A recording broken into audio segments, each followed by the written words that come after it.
বাড়িতে বাইরে একটু যাই মনে হয়েছে যে হেলমেট ফেলে আইছি, তারপরে আবার যাই হেলমেটটা লয়ে এলাম। তারপরে একটু যাইয়া দেখি যে বান্দরেও বলে প্রেম করে, কিন্তু আজ পর্যন্ত আমার জীবনে কোনো প্রেম আইলো না। हमारी गर्लफ्रेंड नहीं है ना? नहीं नहीं। तो फिर तू ऐसी जिंदगी पर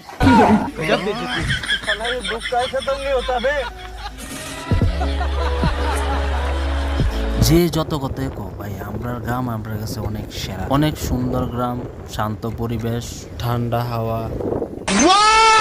তারপর আয়া বয়ে গেলাম আমি আমার কাজ সেরে দেখি 5-6টা কাজ জমা রয়েছে, কিতা করলাম না কিতা করলাম দেদি সেদিছি পুরো। তারপর আস্তে ধীরে একটা একটা করে সারলাম। কাজ করতে করতে কোন সময় জানি সন্ধ্যে হয়ে গেছে। তারপর এক বন্ধু কল করে কইতেছে দুজন শকুন আইবো, সাবধানে থাই। আমি কই কি এর শকুন আইবো ভাই, প্রেম করার জায়গা হয় না, কাজের মধ্যে ডিস্টার্ব করতে হয়। এবার কই না একটু রেস্ট করি, সারাক্ষণ তো কামে করলাম। তারপর দেখি হঠাৎ দুইজন ভদ্র মহিলা, আরে কিতা কই মানে দুইজন ভদ্র পুরুষ আইছে আমার লগে দেখা করতে। আইয়া কইতাছে যে অনেকদিন পরে দেখা হইলো তোমার লগে, কেউ বিরিয়ানি টিরিয়ানি খাওয়ানো। আরেকটার তো মুখটা আমের বড় হয়ে গেছে না খাইতে না খাইতে।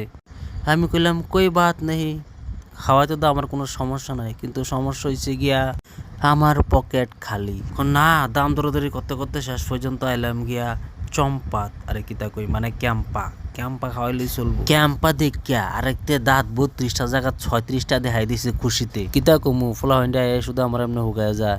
আয়া কই বন্ধু অনেকদিন ধরে তোর দেখে নেন লেগে দেখতাম আসি, যাক খাওয়াটা বেডরি বিদায় করে দিস। তারপর মনে হয়েছে যে আমার বেরসাস ফেটা তো খাওয়ান নাই, সোজা বললাম এটারে খাওয়াইতাম। আর হাতে আমার দেখলে খালি আসে, কি কারণে আসে আর একটা ভিডিওর মধ্যে দেখাবো।